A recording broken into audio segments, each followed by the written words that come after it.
This is Alex Mercer, broadcasting from what's left of Station 12. If you're hearing this, then you're one of the few souls still clinging to these fractured airwaves. 6 months.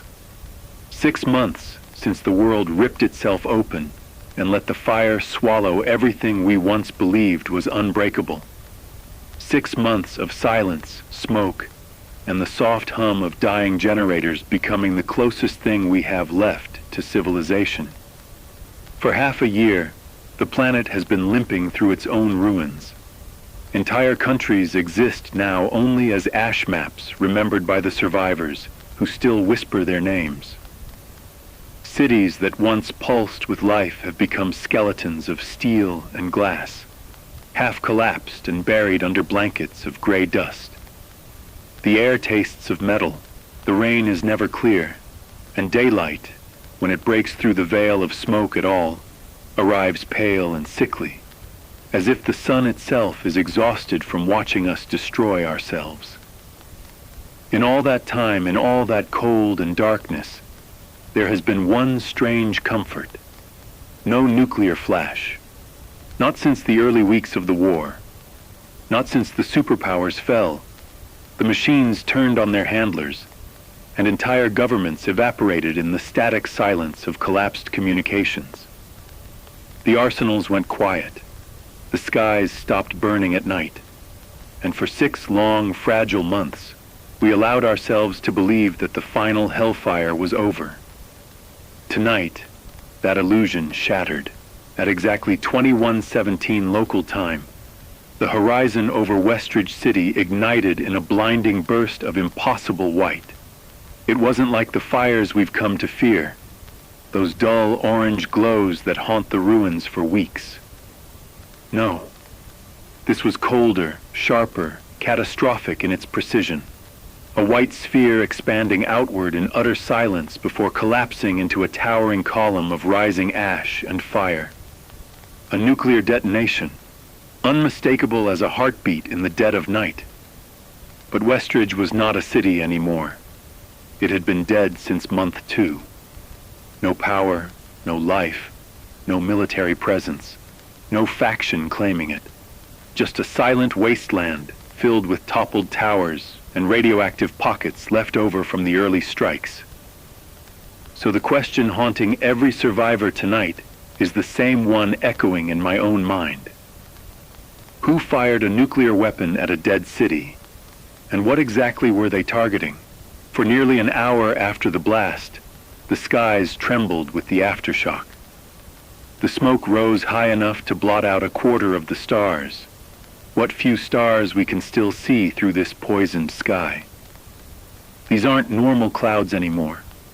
They feel alive, churning in a way that makes you think they're listening. Military remnants from 3 different survivor factions scrambled their scouts toward the blast zone.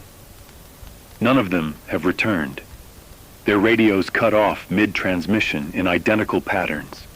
A rising hum, a stutter of static, and then absolute silence. Not even the kind of silence you get when a radio dies. This was deeper, a silence that feels enforced. Whatever detonated that weapon didn't just destroy a dead city. It created a new dead zone, wide, expanding, and hostile to anything that tries entering it. Reports from distant outposts describe something even more disturbing. Moments before the detonation, multiple sensors, old military Geigers, scavenged radiation detectors, even some analog seismic recorders picked up a pulse. Not an explosion, a signal, a rhythmic, low-frequency vibration that lasted exactly 11 seconds. Where it came from remains a mystery. What triggered it, no one knows. Some say it was a malfunctioning missile defense system left on automated control. Others believe one of the surviving factions uncovered an active warhead and set it off out of desperation or madness. But the older engineers, the ones who saw the collapse firsthand, don't buy that explanation. They say the pulse was too clean, too uniform, too deliberate. Machines don't fire nukes by accident, not after 6 silent months, which leaves us with one possibility, the one people refuse to say out loud, the one that crawls into your mind when you look at the glow on the horizon and ask yourself why a dead city suddenly needed to be erased again. Something was in Westridge, something that shouldn't have survived the war, and someone, or something, wanted it gone. Radiation clouds are drifting toward the central plains. Visibility is dropping. The temperature has fallen 8 degrees in the last 2 hours, another sign of nuclear winter tightening its grip. Survivors near the blast zone describe hearing a deep, distant rumble long after the explosion faded, like something shifting beneath the earth. This is not a new attack. This is not a new war. This is an echo of the one that never truly ended. If you're listening, stay away from Westridge. Stay indoors when the ash begins to fall. Cover your water. Ration your supplies. And remember, the world didn't end in one night. It's ending in chapters, slow and merciless, each more unpredictable than the last. This is Alex Mercer, and for tonight, I'll keep the signal alive. As long as the generators hold, as long as my voice can cut through the static, as long as there's someone out there still fighting to hear it. This is Alex Mercer, still transmitting from Station 12, tucked beneath the ruins of a city whose name barely matters anymore. 6 months after the firestorms, 6 months after the skies cracked open and swallowed the world we once knew, the landscape of civilization has narrowed to a handful of flickering lights in a global sea of darkness. Tonight's report is one I hoped I'd never have to deliver. A list. A list of the last places on Earth still clinging to the definition of a city. Not thriving, not surviving, just lingering. Places where life persists like the dim glow of an ember buried under ash, refusing to die out completely. These cities are the last fragile bones of what used to be a world of 8 billion voices. Now, they are chambers echoing with ghosts, hope, and fear in equal measure. 6 months ago, we assumed the great capitals would be the first to rise back to their feet. Cities with bunkers beneath them, reserves set aside for catastrophe, secret emergency plans older than most of their citizens.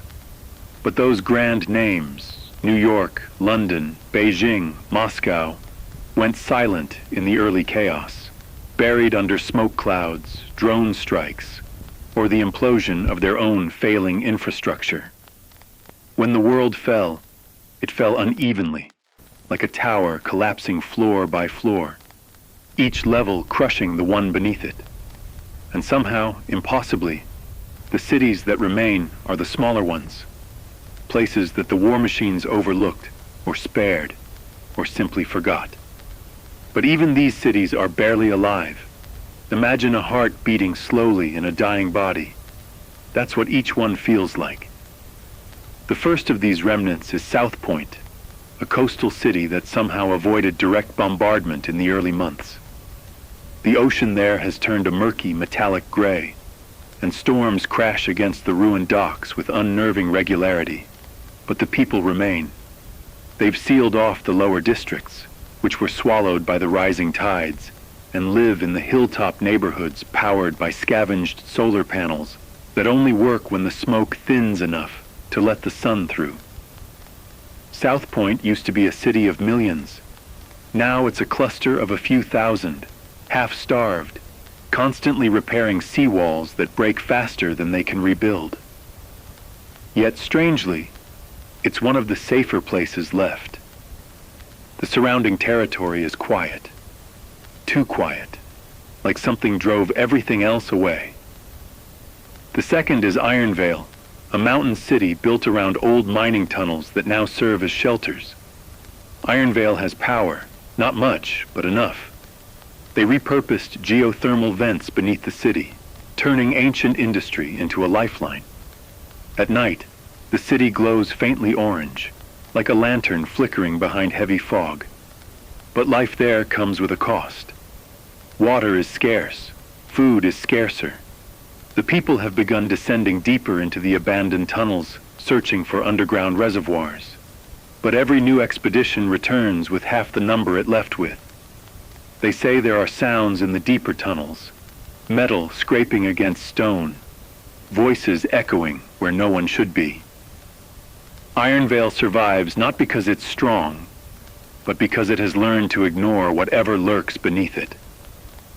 The third is Havenbrook, the most misleading name left on any map. Havenbrook is less a city now and more a barricaded sprawl of makeshift camps inside the ruins of a mid-sized metropolis. They've built walls out of collapsed buildings and scrap metal, long, jagged barriers that look less like fortifications and more like cages. But Havenbrook is alive in a way most places aren't. People trade there. Farmers from surrounding wastelands barter dried crops and filtered water. Former engineers trade spare parts. Doctor groups move between zones treating the sick. It's chaotic, dangerous, unpredictable, but human. Yet the heart of Havenbrook never stops shaking. Drone remnants still fly overhead, firing sporadically at random targets, their programming corrupted during the war. No one knows who they belong to. No one claims them. They simply drift and strike like predators without instincts. And then there is the fourth, the one people speak of in whispers, Northspire. No one has confirmed it exists. No one has seen it. But every few weeks, a radio transmission cuts through the static, faint, encrypted, impossible to trace. The message is always the same. Northspire holds. The tower stands. Keep moving. Some survivors believe it's a myth. Others believe it's a trap. But more than ever, people are beginning to believe Northspire is real. The last organized, functioning city left on the planet. A place with working lights, working defenses, maybe even a functioning government. A place where the air is filtered, the water is clean, and the skies aren't full of debris and ash. And because of that hope, no matter how small, how fragile, groups of travelers have begun leaving what little they have behind, walking north in search of a tower none of them have ever seen. But here's the truth. The painful truth that I have to speak aloud because someone has to. The last remaining cities are shadows. They are flickers. They are temporary. The world we knew is not rising again. Not yet. Maybe not ever. These cities are not centers of rebirth. They are holds, bastions against an ending that keeps reaching further every day. Radiation spreads. Automated machines roam. Storms grow colder and sharper. And each month, one more settlement falls into silence. 6 months after WW3, humanity's cities are no longer places on a map. They're bets. Wagers against the darkness closing in. And each day, the odds get worse. This is Alex Mercer, still broadcasting, still listening for anyone out there. Hold your cities close. Protect what little remains, because soon, even these final lights may flicker out. This is Alex Mercer, and tonight, for the first time in months, I'm speaking with a weight I can barely hold. It's 2:19 in the morning, and the world outside has gone unnaturally still. The kind of silence that feels like a held breath before something breaks. I've spent the last 5 hours tracking the faint radio pulses coming out of Ironvale. What started as a distress call has turned into something far worse. This broadcast, this message, is not just a report. It's an obituary. One of the last cities is falling, maybe already gone, and I need to document it before its signal is lost forever. It began with a tremor, small, almost insignificant, like the earth shifting in its sleep. Ironvale sits in the mountains. built atop a complex web of ancient mining tunnels that reached deeper than the war ever could. For months, those tunnels have been both lifeline and curse. They provided heat, shelter, and the last reliable source of energy on this side of the continent. But they also held secrets, noises the survivors described in half-whispered stories, metallic scraping, rhythmic knocks, echoes of movement in the dark that didn't belong to any living thing. They said the tunnels felt wrong, too warm some days, too cold on others, as if the earth beneath them was breathing out of sync with the world above. At 1942 tonight, Ironvale sent its final stable transmission. The message was fragmented, but the fear in the broadcaster's voice cut through the static like a blade. Collapse! Lower district gone. Something moving. Don't. That was the last full sentence. 20 minutes later, their power grid flickered. The geothermal veins they relied on began pulsing irregularly, sending waves of heat through the metal framework of the city. Witnesses reported vents rupturing, steam bursting from the streets, pipes twisting like heated wires. The sound was described as a deep hum rising from the ground. Not mechanical, not natural, but something in between. Something deliberate. By 2019, the lower districts, the old mining entrances turned housing units, had begun to implode. Buildings sank into the ground, as if swallowed whole. People tried to run, but the roads cracked under their feet, splitting open like jaws. No explosions, no fire, no enemy faction on the horizon. Just the earth pulling them down, collapse after collapse, as if Ironvale's foundation had been hollowed out from below. The last video feed they sent before going dark. I can't get the image out of my head. A camera shaking violently, the floor slanting downward, alarms blaring in the background, and behind it all, a sound like metal bending under unimaginable pressure. Then a single scream, abruptly cut off, and silence. At 2106, the city lights began to flicker across the mountains. Not flicker like power loss, flicker like something breathing through them. The orange glow rose, dimmed, rose again, pulsing through the mist as if the entire city had become a warning beacon. That glow could be seen from outposts over 60 miles away. Witnesses described it as the heartbeat of something waking up. By 2213, Ironvale's radio tower fell. The signal spiked once, a sharp tone like a knife scraping against metal, then cut to black. Nothing has come out of the city since. No voices, no distress calls, no flickers of life. Just a low, constant hum, detectable only on the deepest frequencies. A hum that wasn't there before the collapse. Which leads me to the part that chills me the most. 3 separate scavenger teams, from 3 different territories, all reported seeing the same thing from the ridgelines overlooking Ironvale. A thick plume of black dust rising from the crater where the city once stood, and something moving inside it. Something big enough to shift the clouds. Something that didn't match any machine, any creature, or any weapon known to have survived the war. Every instinct in my body tells me that Ironvale didn't fall by accident. It wasn't bombed. It wasn't invaded. It was consumed. Whether by the earth, by the machines left behind after WW3, or by something the war awakened, I don't know. Maybe no one ever will. But one thing is certain. Ironvale is gone. A population of nearly 20,000, wiped out in less than 3 hours. One of the last 4 cities, erased from the map like chalk, washed away by rain. And now the question none of us want to ask.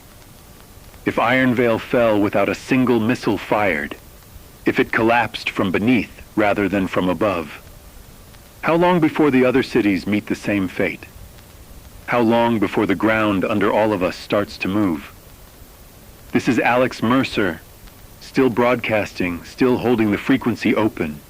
If anyone from Ironvale can hear this, if anyone escaped, please respond. Even one voice would be enough to prove the world hasn't swallowed you whole. For the rest of you, keep your radios close. Keep your lights dim and listen to the earth, because tonight it feels like it's learning how to breathe again. This is Alex Mercer, and if my voice sounds unsteady tonight, it's because I've just witnessed something I never thought I'd see again. Survivors from Ironvale. Actual, living, breathing people walked out of the mountains 6 hours ago, covered in dust and shaking so violently it looked like their bones might shatter with every step. For days, I believed Ironvale was gone completely, consumed by whatever swallowed its foundations, erased from every map and frequency. But tonight, 12 figures stumbled into the outskirts of Haven Ridge, and the story they brought with them. It's worse than anything I reported yesterday. Much worse. They didn't arrive as a group. They arrived like ghosts, scattered, staggering, half delirious, as if their minds were still trapped inside that collapsing city. Their clothes were scorched in patches, not from fire, but from heat so intense it left blistered patterns across their skin. Their mouths were dry, cracked, and coated with a fine gray dust that tasted, according to one survivor, like burned metal mixed with ash. They hadn't eaten in days. Some hadn't spoken since the collapse. And all of them, every single one, refused to sit with their backs to the mountains, as if something might still be following them. The first words we got out of them came from a man named Harlan Miles, a former engineer who worked in Ironvale's geothermal district.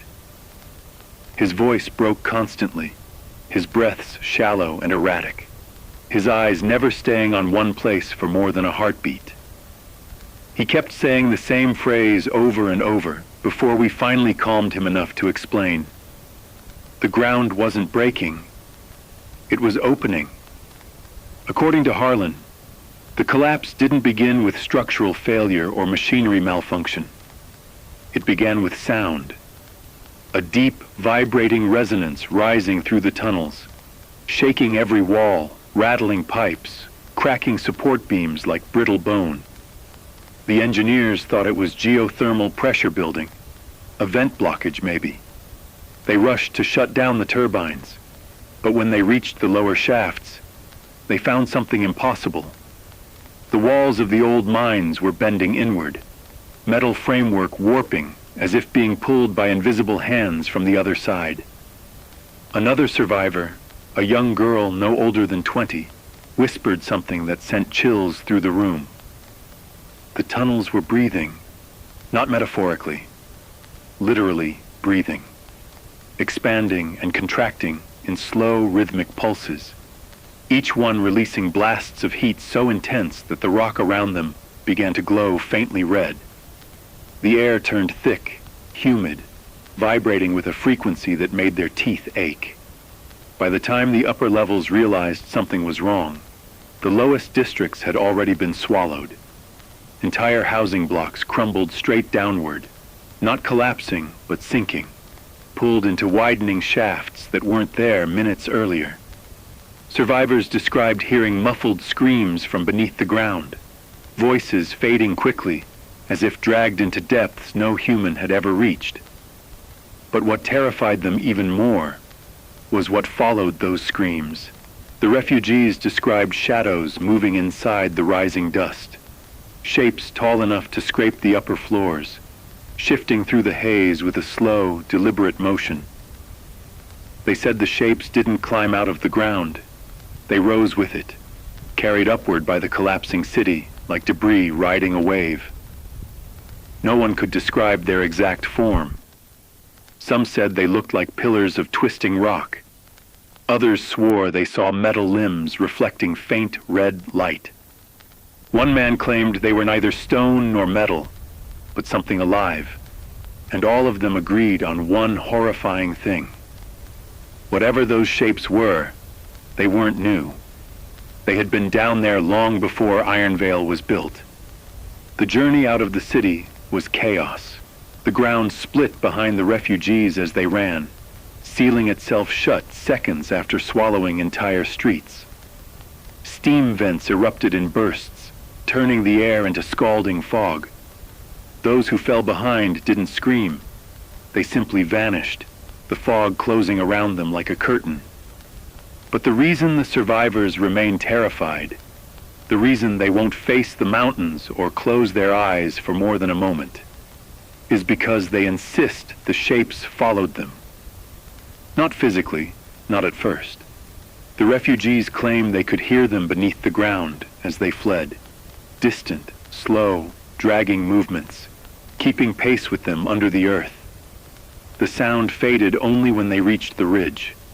And even then, they swear the humming returned at nightfall, vibrating through the stones beneath their feet. And here's the part I didn't want to believe, the part I verified myself. When they approached Haven Ridge, every functioning radio, every generator, every piece of metal machinery began to tremble. Not violently, but subtly. Just enough to feel like a slow heartbeat pulsing through the ground. For 3 minutes, all electronics in the area flickered, died, and reactivated in uneven waves. Exactly the same pattern Ironvale broadcast seconds before it collapsed.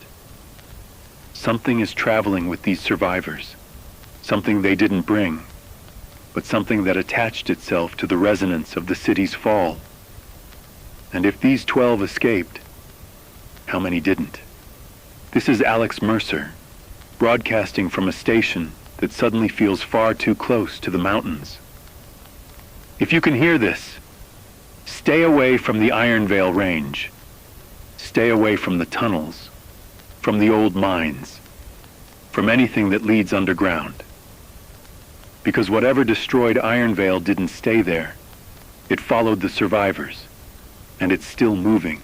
The shadows beneath Ironvale were older than anyone could remember, older than the mountains themselves, older even than the river that carved the valley long before the city had dared to exist.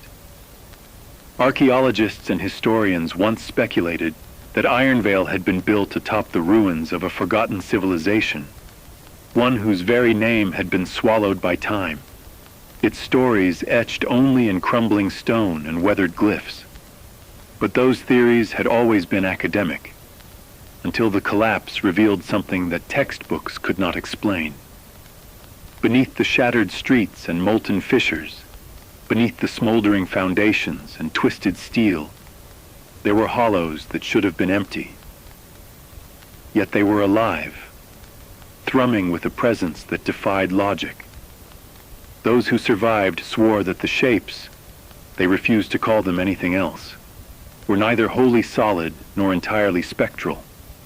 They were towering, impossible forms that rose with the city itself as it fell, carried upward on waves of rubble, stretching toward the sky like the shadows of some ancient, colossal puppeteer. Some researchers who dared to piece together fragments of the past proposed that the shadows were remnants of a civilization's hubris, failed experiments, perhaps, designed to manipulate gravity, matter, or even time itself. There were tales of iron constructs animated by forbidden energy, of stone columns embedded with veins of something alive, something that could respond to thought, emotion, or sound.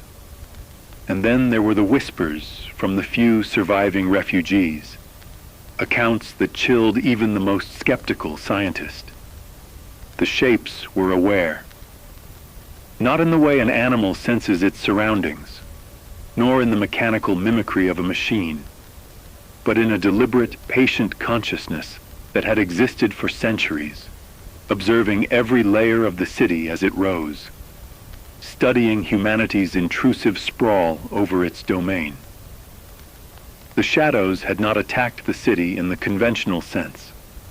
They had tolerated it, almost as a slow experiment, until the moment they chose to reclaim what had always been theirs. What made them truly terrifying, however, was their connection to the earth itself. They did not walk, crawl, or climb. They rose. The ground was their vessel, the mountains their artery. Every tremor, every vibration in the soil carried them invisibly across vast distances. Before Ironvale collapsed, the shadows had moved quietly beneath the streets, hidden in tunnels that were never meant to exist, exploiting mines, forgotten subways, and the cavities of the natural bedrock. They were patient, and they learned. The city's generators, its lights, its clanging machinery, it all became part of a symphony to which they responded. A miner's drill, a steel beam struck in construction, even the faint hum of electricity beneath a street lamp.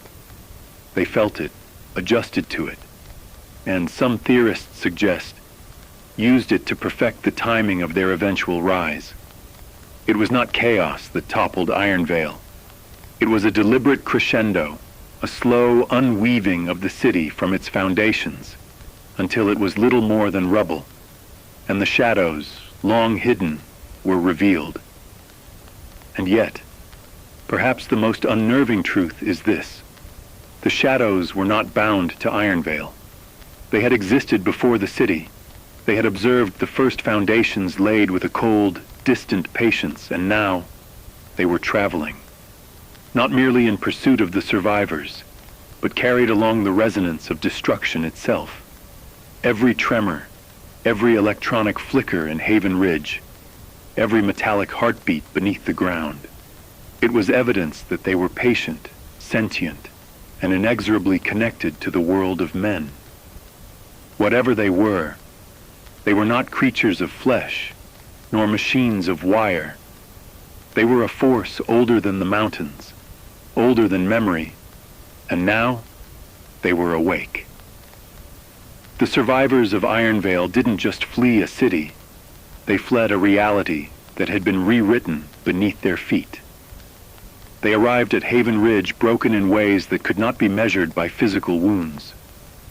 For some, it was the silence that haunted them first, the unnatural absence of sound after the collapse, the usual hum of generators, the distant whistle of the wind over the mountains, the creaking of buildings in the night. All of it had been replaced by a subterranean rhythm, a slow, dragging pulse that vibrated through the stones beneath their feet. It was subtle, almost imperceptible at first, but constant. They called it the heartbeat, though none could say whether it belonged to the city, to the earth, or to the shapes that had risen with it. Sleep became a battlefield. Even when exhaustion stole their consciousness, the rhythm infiltrated their dreams, twisting the memory of the collapse into recurring nightmares, where the streets cracked open beneath them, swallowing friends and strangers alike without a sound. Paranoia crept in next. Survivors avoided open spaces at night, whispered warnings about shadows flickering along the ridge, and insisted on barricading themselves inside crude shelters even during the day. Some claimed they could hear movement in the ground beneath the tents, a subtle dragging that would stop whenever they froze in terror, only to resume the moment they moved. Others became obsessed with electronics, noticing that radios, flashlights, and even simple mechanical devices flickered or trembled whenever the heartbeat returned. To them, it was a communication, a language they could not understand, but which demanded attention. The mind, stretched thin by trauma, began to see patterns in randomness, hear voices in the wind, and imagine forms where there were none. They argued over whether the shadows followed them physically, or if the pulse beneath the earth was a warning, a taunt, or a lure. Social bonds strained under the weight of this shared terror. Arguments erupted over trivial matters: a dropped can, a misplaced blanket, a misheard whisper. Some survivors isolated themselves entirely, wandering the ridge alone for hours, convinced that separation was safer. Others clung too tightly, forming desperate groups that slept in shifts, always alert to the faintest tremor. When they did speak, it was in broken sentences, incomplete thoughts haunted by the collapse. It's under the ground. It saw the tunnels. It knows where we hide.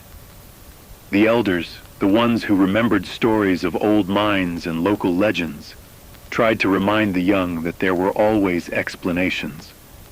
But even they could not deny that nothing in their history accounted for the sheer scale, intelligence, or persistence of what followed them. And then there were the hallucinations, visions of massive shapes in the haze of the mountains, glimpsed at impossible angles, sometimes reflected in metal or water, sometimes projected in the mind itself. A survivor might swear they saw a pillar of rock, twisted and writhing, while another swore it had metallic limbs glowing faintly red. The shapes would vanish when approached, leaving only footprints in dust, faint impressions in the grass, or tremors in the ground that confirmed the mind's fear was not entirely imagined. Whether the pulse beneath their feet was a warning or a promise, the survivors could no longer distinguish reality from memory. Sleep was scarce, food tasted metallic, and laughter, once a sign of relief, became a trigger for tension, a reminder that life itself could be swallowed in an instant. Ultimately, the trauma of Ironvale was not just the collapse of a city, it was the collapse of certainty. The survivors carried it with them, in their steps, in the way their eyes darted to shadows, in the way their hands trembled when a generator hummed in sync with the heartbeat beneath the ridge. Every stone, every hill, every gust of wind reminded them that the world was no longer entirely theirs, and that what had risen from the depths of the earth was patient, intelligent, and relentless. They were not just fleeing ruins. They were fleeing a memory, a predator, and a future that would not allow them to rest. The shadows did not rest. What had once been confined beneath the streets and mines of Ironvale now moved with quiet inevitability, carried by the resonance of destruction itself. The survivors who had fled to Haven Ridge found that safety was an illusion. At first, it was subtle, a faint trembling beneath the ridge, a generator flickering in rhythm with a heartbeat that none could see. Then the whispers began, reports from neighboring villages of strange tremors, of livestock disappearing into the night, of shadows glimpsed in the fog that clung to the valleys. The entity, or entities, were learning, adapting, and extending their reach beyond the ruins, following patterns of fear and survival. Wherever the refugees moved, the pulse beneath the earth came with them, faint at first, then growing more insistent. Scientists and military units dispatched to investigate initially dismissed the reports as mass hysteria, the predictable paranoia of survivors traumatized by the Ironvale collapse. But soon the evidence became impossible to ignore. Power grids along the main routes to Haven Ridge surged inexplicably, lights flickering in uneven patterns that mirrored the collapse itself. Radios, even at remote stations, picked up bursts of interference, low resonant hums that were not signals, but a pattern that repeated exactly as the city had fallen. Vehicles stalled mid-journey, compasses spun wildly, and seismic monitors registered movement far too deliberate to be natural.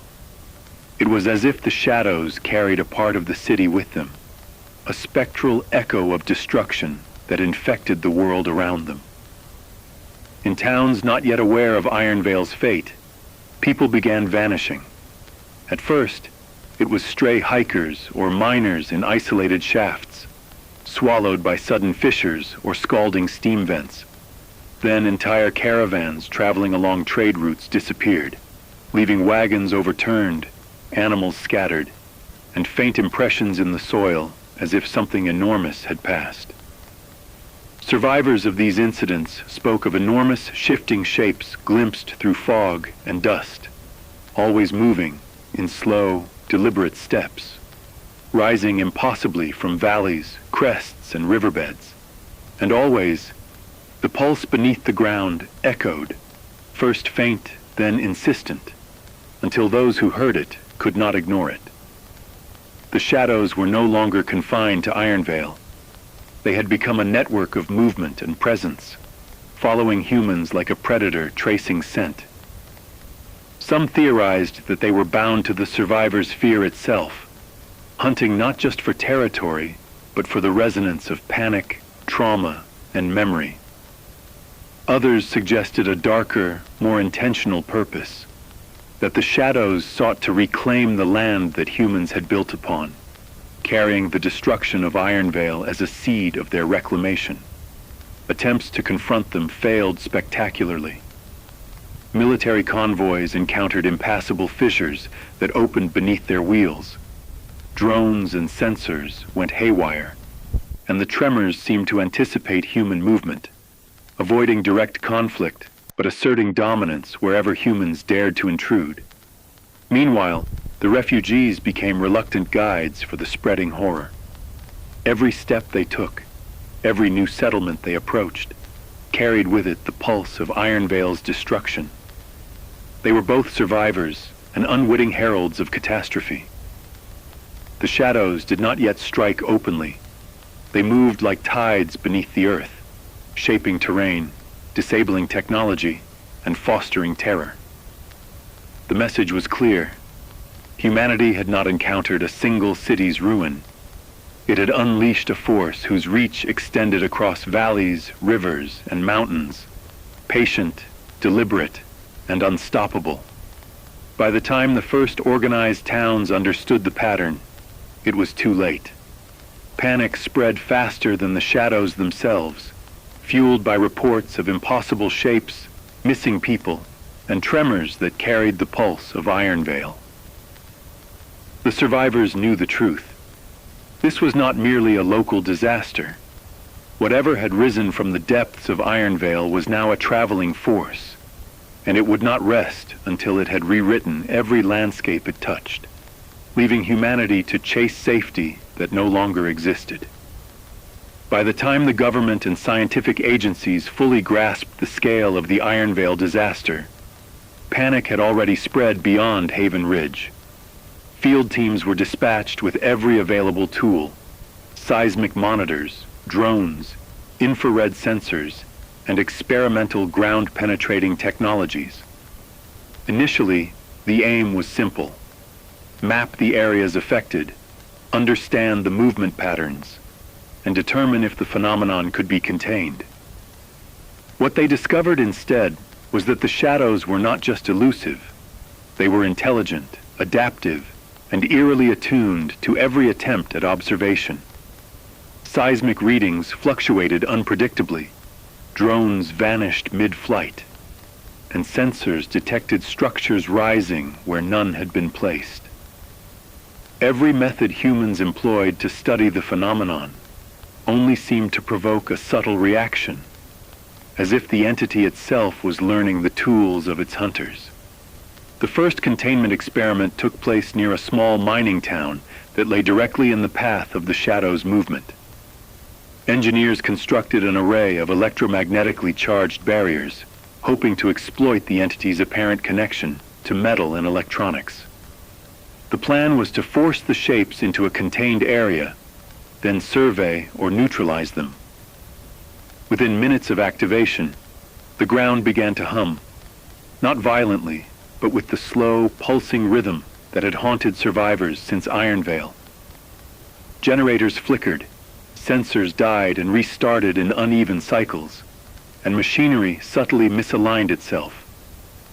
The team watched in horror as the shadows appeared, not in full form, but as distortions in the air, columns of twisting shapes that seemed to ripple in response to the barriers. The array did not trap them, it taught them. The experiment ended in chaos. Several researchers vanished, equipment melted or imploded inexplicably, and the boundaries of the containment field became permanently unstable. Attempts to understand the entity scientifically only led to more questions. Geologists discovered that the shadows did not occupy space in the conventional sense. They seemed to exist both within the bedrock and in the air above it, manifesting fully only when the ground shifted or when human attention focused on them.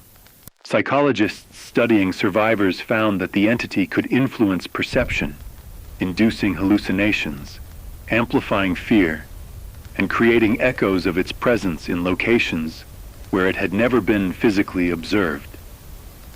Technologists noted that electronics, especially devices that emitted pulses or signals, reacted to the shadows as if they were alive, disrupting communications and even redirecting signals unpredictably. It became clear that conventional physics and biology could not fully explain the phenomenon. Desperation led to more extreme measures. Military units attempted to bomb suspected focal points with explosives, hoping to destroy the underground structures that seemed to sustain the shadows. Drones were outfitted with sonic devices, radio disruptors, and high-intensity lights to flush them out. Each attempt failed spectacularly. Fissures opened beneath the bombs before detonation. Sound waves refracted into tunnels that led nowhere, and lights revealed only empty voids. And always, the slow pulse returned, reminding humans that they were neither in control nor fully safe. In some cases, the interventions seemed to accelerate the shadow's movement, sending tremors and pulses toward nearby towns, as if the entity was retaliating or expanding its awareness. Ultimately, the containment efforts highlighted a terrifying truth. These were not monsters to be trapped, machines to be disabled, or natural phenomena to be studied. They were a force older than Ironvale itself, patient and sentient, operating on scales humans could barely comprehend. Every strategy humans attempted either failed or had unintended consequences, and the few surviving scientists began to understand that the shadow's awareness was tied not only to the land, but to human observation itself. Watching them, attempting to control them, even fearing them, all of it fed into the entity's pattern. Humanity's only advantage was distance and caution, but even that was uncertain. The shadows were moving, learning, and waiting for the next opportunity to interact with the world above their depths. As reports filtered back to Central Command, the consensus was grim. Ironvale was only the beginning. The shadows were expanding, unstoppable, and deeply connected to humanity's presence itself. The lesson was stark and chilling. Whatever survived the collapse could not be destroyed. It could only be avoided. And in that avoidance, humanity was already losing. Long before Ironvale carved its steel and stone into the valley, the mountains themselves were alive with stories. Whispered legends passed down through generations, written in weathered stone and sung in songs now forgotten. The locals called the peaks the Breathing Hills, a name that seemed quaint until the collapse revealed its hidden truth. Ancient carvings discovered in caves along the ridge depicted impossible forms, towering columns that twisted like smoke, figures with metallic limbs stretching into the sky, and spirals that sank deep into the ground. At first, archaeologists assumed these were symbolic, artistic flourishes of early settlers, a mythologized vision of nature. But survivors of Ironvale swore that the carvings were literal, depictions of what had always lurked beneath the mountains, the shadows. Folklore painted them differently depending on the era and culture. One tale spoke of the earthward sentinels, beings that lived beneath the ground, maintaining balance between stone and soil. Villagers had once left offerings at mine entrances, a mix of metal scraps and iron tools, in hopes of appeasing these entities. Another legend described the Hollow Ones, who emerged only when humans grew too ambitious, reshaping the valley in a single night, swallowing villages, and carrying away those who dared to dig too deep. In these stories, the shadows were not mindless monsters. They were guardians, arbiters, and sometimes judges of human folly, patient beyond comprehension. What humans had built in Ironvale was seen in the old tales as a provocation, a city carved atop what was never theirs to claim. Some myths suggested that the shadows were elemental, born from the mountains themselves. Priests and shamans in scattered settlements spoke of pulsastones, fragments of rock that vibrated with the heartbeat of the world. They believed that the mountains could remember, that they retained the echoes of all who had passed, and that those echoes could manifest as towering, conscious forms in moments of great disturbance. The shadows' affinity for the city's machinery, for the vibrations and pulses of technology, might then be seen not as adaptation, but as instinct, a reaction to foreign patterns disrupting the natural resonance of the land. Every tremor, every generator flicker, every metallic hum awakened the mountain's old guardians. Oddly, even the names had meaning. Ironvale, in the tongue of the earliest settlers, roughly translated to place of the buried watchers. It was dismissed as coincidence until the collapse confirmed the old warning. Something long buried had been watching, waiting, and learning. Diaries recovered from miners centuries ago described hearing slow, dragging footsteps beneath the ground and feeling the earth pulse with intent. Villagers recorded fleeting shadows moving against fog, whispering of forms that were neither stone nor metal, yet alive. Even in these early accounts, there was a pattern, an intelligence that could not be reasoned with, only observed, feared, and avoided. The folklore also offered a subtle, almost sinister instruction. Do not dig too deep, do not linger in the tunnels, and do not awaken the land unnecessarily. The elders' warnings were dismissed as superstition until Ironvale collapsed. Now, historians, folklorists, and surviving villagers pieced together a horrifying conclusion. The shadows were not new, nor were they reactive. They were ancient, predating civilization, lying in wait beneath every mine, every valley, every carved stone. The collapse of Ironvale had not summoned them. They had always been there, silently shaping human history, waiting for a resonance strong enough to bring them to the surface. And yet, the most chilling part of the folklore was the warning that remained unspoken in most translations. The shadows are patient. They do not chase immediately. They follow, they remember. And if you hear the pulse beneath the earth, it is already too late to pretend the mountains are silent. The journey from Haven Ridge was never meant to be straightforward. The refugees, 12 in number, moved like ghosts themselves, carrying nothing but what they could hold in trembling hands, and the memory of Ironvale's collapse etched into every step. The mountains stretched before them, jagged and indifferent, cloaked in fog that seemed to thicken in response to their fear. At night, they huddled in small clusters, whispering stories they barely believed themselves, each trying to convince the others that the pulse beneath the earth was merely their imagination. But every tremor, every flicker of light from distant towns, reminded them it was not. It followed, always. They traveled in silence during the day, for noise invited attention. The shadows did not strike immediately, but their presence could be felt. Subtle distortions in the mist, metal objects vibrating in rhythm with a heartbeat no human could produce. even faint echoes of movement under their feet that made them stop and stare at the ground, as if it could speak.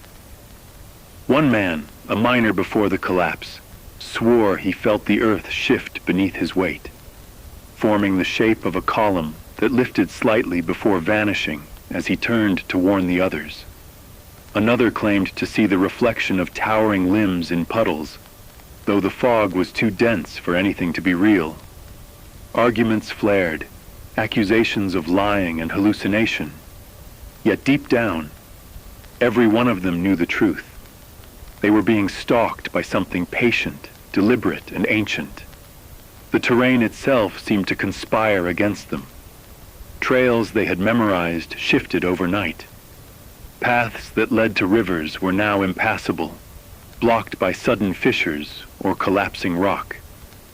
Steam vents erupted without warning, scalding the air and masking the sounds of distant movement. Food and water became scarce, forcing them into risky detours through mines and caverns the locals had long abandoned. And in these tunnels, the shadow's presence was undeniable. The pulse beneath their feet became a living rhythm, vibrating through the stone and metal, echoing in the walls as if the earth itself were whispering warnings. Some nights, faint lights flickered in the distance, pillars of twisting rock, metal glinting in impossible ways. But when approached, they dissolved into fog and silence. Sleep offered no respite. Dreams were invaded by Ironvale's collapse, replaying streets splitting open, neighbors vanishing, and the slow, deliberate rise of shapes too massive to comprehend. Even when awake, shadows lurked in peripheral vision, fleeting forms in fog or darkness, always moving, always observing. The group began marking the days, not by time but by tremors and pulses, tracking the shadow's attention, as if survival depended on recognizing their rhythm. And perhaps it did. Those who lingered too long, who argued or faltered, vanished quietly, the fog closing around them like a curtain, leaving only the heartbeat behind. Trust frayed. Paranoia grew. Yet the survivors pressed onward. The mountains seemed endless, the fog impenetrable, and the shadows patient as ever. And as they crested one ridge, emerging into open plains, they realized the chilling truth. The shadows did not stop at Ironvale. The pulse of destruction traveled with them, carrying the memory of the city's collapse like a tether they could never sever. Every town they passed, every path they sought for refuge, became tainted by the echoes of a force older than memory, indifferent to distance or human hope. By the time they reached the outer settlements, the survivors were hollowed out, their minds fractured by fear, their bodies exhausted, and their souls burdened with knowledge no human was meant to carry. They had escaped the collapse, but not the shadows. The mountains had not released them. They had merely extended the hunt. And as the wind whispered through the ridges, carrying the faint vibration of the earth beneath, the survivors understood the truth that would follow them for the rest of their lives. You cannot outrun what remembers, what waits, and what follows silently beneath your feet.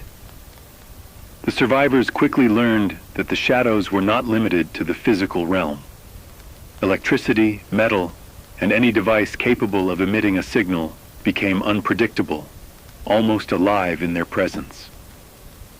Radios, which had once been lifelines for information and coordination, now carried only static and the low, resonant hum that matched the pulse beneath the earth.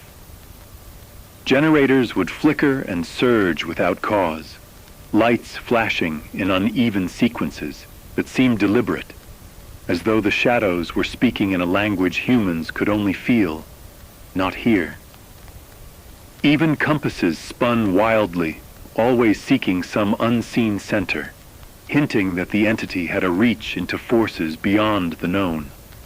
Survivors experimented out of desperation, Flashlights were carried in every hand, but the shadows could extinguish them remotely, leaving travelers in darkness without warning. Vehicles stalled mid-journey, engines refusing to start despite maintenance, while some drones, sent aloft to scout the mountains or abandoned cities, disappeared entirely, reappearing only as shattered debris far beyond expected flight paths. In every case, the patterns were eerily precise. The shadows responded to human tools and technology as if they were extensions of the city they had destroyed. The pulse that once shook Ironvale was now embedded in every machine, a tether linking the entity to human ingenuity itself. It was not merely disruption, it was manipulation. Survivors observed subtle changes in their devices, almost like signals or messages embedded in the flickering of screens, the uneven spinning of gears, or the irregular pulsing of lights. Attempts to track or triangulate the source of the pulses yielded only frustration. Readings fluctuated in impossible ways. Devices malfunctioned when proximity increased, and every human intervention seemed anticipated. Engineers theorized that the shadows could sense patterns of electricity and resonance, using them to move through terrain undetected, control access points, and even direct human behavior by inducing fear through machine malfunctions. One survivor recalled seeing a generator's panel flicker with a pattern mimicking Morse code. When she attempted to decode it, she swore it was a warning. Do not linger. This intimate connection with technology made the shadows terrifyingly adaptive. Areas cleared by human intervention quickly became compromised again. Radio signals intended to coordinate safe passage were scrambled. Lighting grids designed to illuminate paths failed at crucial moments, and even weapons were unreliable, their triggers jamming, firing at the wrong moment, or failing entirely. The entity seemed to anticipate every attempt to resist, turning human tools into instruments of chaos. The survivors learned that fear itself amplified the shadow's effect. Machines reacted more violently when stress was high. Lights flickered in response to panicked movement, and tremors increased as the refugees' anxiety rose. In some cases, survivors discovered small advantages. Batteries and generators placed in constant motion, carefully tuned to a rhythm, could mask their presence for short periods. Metal objects, insulated or separated, were less likely to transmit the pulses. But these were temporary measures, patchwork solutions in a war against something ancient, patient, and adaptive. Every success was fleeting, every respite temporary. The shadows could not be fought with tools, only navigated around, avoided, and feared with extreme discipline. Ultimately, the interaction between humans and technology highlighted a terrifying truth. The entity's intelligence was not merely reactive, it was anticipatory, almost symbiotic with human innovation. Anything built, powered, or amplified could be co-opted, twisted, and used to manipulate those who relied on it. Humanity's greatest strength, its technology, was also its vulnerability, and the shadows had learned to exploit it with patience that spanned centuries. In the end, it became clear. The battle was not one of brute force or ingenuity, but of survival, discipline, and the ability to move unseen in a world where the ground itself and every device upon it could betray you at a single, deliberate heartbeat. The survivors reached the edge of the Ironvale range at dusk, the last light of day staining the mountains in copper and blood. They were exhausted, bodies worn thin by hunger, fear, and sleepless nights, and yet an instinctive urgency drove them onward. Ahead lay a canyon rumored to hold the remnants of the city's deepest tunnels, those that had never been mapped, abandoned even before the collapse. It was here, they felt, that the shadow's pulse was strongest. the heartbeat of the mountain itself amplified by Ironvale's destruction. Every electronic device trembled in their packs. Every metallic object thrummed with resonance, as if warning them, this was the center. This was where the entity waited. Stepping into the canyon was like crossing a threshold into another world. The fog clung to every surface, dense and cold, swallowing sound and light alike. Shapes flickered in the periphery, towering and impossible, shifting with the pulse that now resonated through stone and metal alike. The survivors moved in silence, communicating only with gestures, each step measured to avoid unnecessary tremors. And then it began. The pulse intensified, synchronized with their heartbeats, almost sentient in its mimicry. Rocks quivered, dust fell from unseen ledges, and shadows emerged from the walls, pillars of twisting rock and metal limbs reflecting faint red light, alive with an intelligence that felt ancient and calculating. They realized too late that the shadows were not just stalking. They were drawing energy from the survivors themselves, feeding on fear, panic, and the resonance of movement. One member, stricken with terror, screamed involuntarily. The shadows reacted instantly, rising higher, stretching across the canyon, their forms flickering between stone, metal, and something altogether alive. The ground shivered as if it were alive, fissures opening beneath the refugees' feet, forcing them to leap or be swallowed by darkness. Every technological device failed at once. Radios emitted static, flashlights extinguished. Even a generator meant to illuminate the path flickered violently before dying completely. In a desperate act, one survivor, a former engineer, attempted to manipulate the pulse itself, creating a rhythm of vibration intended to confuse the entity. He pounded metal rods into the earth in precise intervals, creating a counter-frequency to mask their presence. The effect was immediate. Some of the shadows wavered, their forms dissolving into the fog, pulses dulling temporarily. But the relief was fleeting. The entity adapted almost instantly, shifting its resonance, learning the pattern, twisting the canyon itself to close off escape routes. The survivors realized that intelligence alone would not defeat it. Only understanding its patterns and moving with precision could buy them time. Time became a weapon and a curse. The survivors navigated the canyon step by step, improvising shields of metal and stone, leveraging the shadows' reliance on human technology against them. For every tremor, every pulse, they measured, adjusted, and advanced.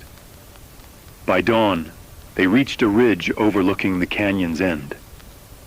The shadows paused, as if aware that their prey might finally escape the confines of the mountain. But the pulse remained, faint and omnipresent, a reminder that the entity could not be fully outrun. It had been patient for centuries, and it would be patient still. When they finally emerged from the canyon, the survivors were battered, physically and mentally fractured, but alive. They understood a horrifying truth. The shadows were not bound to the mountains, not to Ironvale, and not to any single city.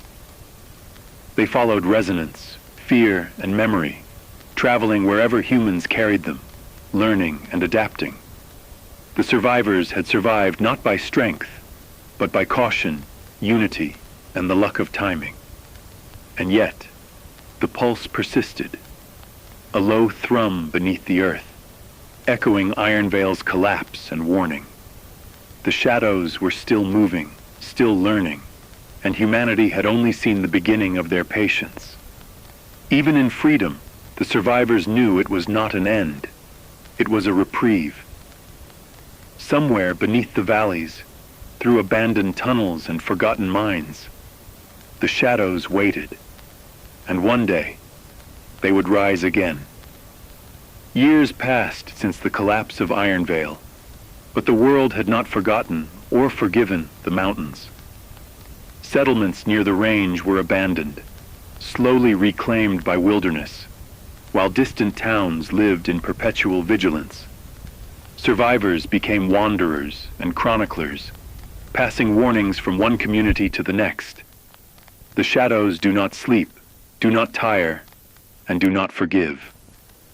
Children grew up hearing stories of the pulse beneath the earth, learning to avoid mines, tunnels, and even certain valleys.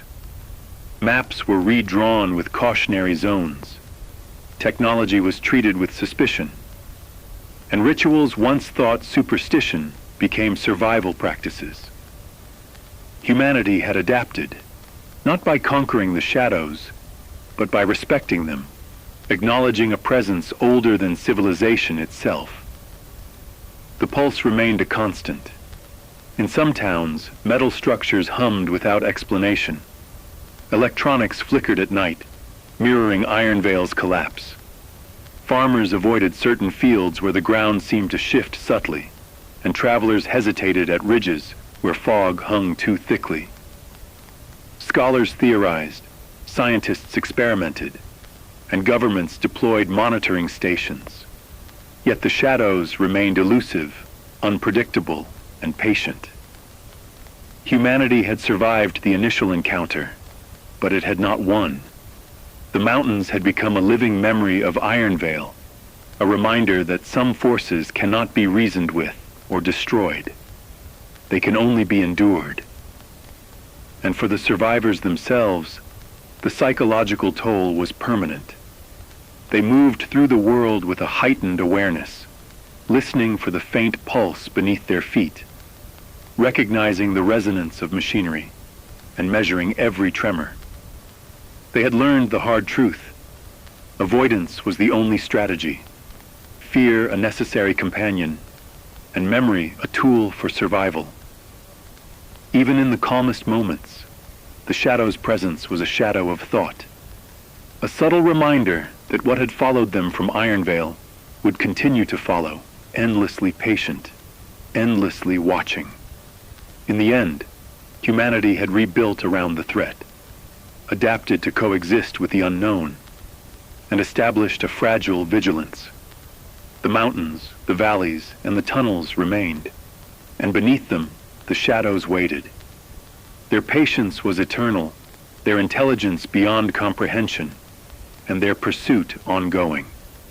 And through it all, the pulse never ceased, a low, deliberate thrum beneath the earth, echoing Ironvale's fall and reminding all who listened, the shadows were still moving. This is Alex Mercer, broadcasting from a station perched on the edge of the Ironvale range. If you can hear me, consider yourself lucky, or unlucky, I'm not sure which. Ironvale is gone. The city isn't just rubble. It's a memory etched into the mountains, and the shadows that rose with it didn't stay behind. They followed the survivors. Not immediately, not in ways you can see, but in ways you can feel, in the soil beneath your feet, in the subtle vibrations that make generators hum, lights flicker, and electronics die for no reason at all. They are patient, and they are intelligent. They do not chase like predators. They wait, they learn, and now they are moving through the world. I've seen what they are, or what they become. They are neither entirely stone nor fully metal. Sometimes they look alive, writhing and shifting as if made from muscle and machinery at once. Sometimes they are pillars of rock, twisting impossibly through fog and dust. And every time they carry the resonance of Ironvale with them, the collapse, the screams, the heat, and the pulse. If you are near the mountains, the ridges, the tunnels, it will reach you. It can't be stopped by weapons, technology, or even thought. It adapts. It manipulates what we rely on.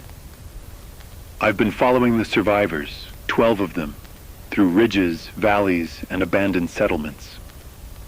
Some have vanished in the fog. Some, I don't know if they will ever speak again, but they all carry one thing in common. Wherever they go, the shadows follow. Not visibly at first, but the pulse. You'll feel it. In your feet, in the ground, in machines that suddenly die or stutter.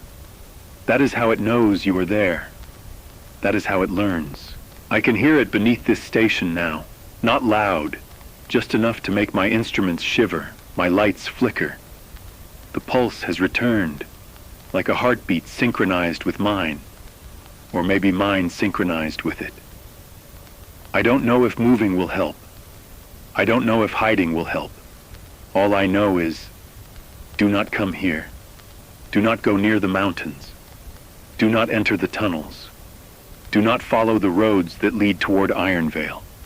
Because whatever destroyed that city, it didn't stay there. It followed, and it is still moving. If you are hearing this broadcast, run. Move far from metal, from machines, from places where the earth can carry its resonance. And pray. Pray that it does not know the path to you. This is Alex Mercer. Stay away. Stay very, very far away.